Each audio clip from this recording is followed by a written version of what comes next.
ગોંડલ તાલુકા police સ્ટેશનના રીબડા ખાતે અમિતભાઈ ખૂટ જે આત્મહત્યા કરી લીધેલી હોય જેની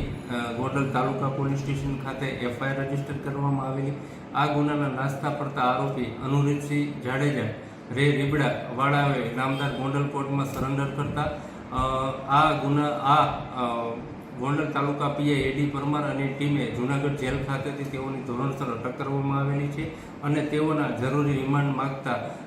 2 દિવસના રિમાન્ડ આપવામાં આવેલા હતા. તેમજ આ ગુનાના નાસ્તા પડતા આરોપીઓને પકડવા માટે મહેરબાન આઈજીપી શ્રી અશોકકુમાર યાદવ સાહેબ તેમજ રાજકોટ ગ્રામ્ય એસપી શ્રી વિજયસિંહ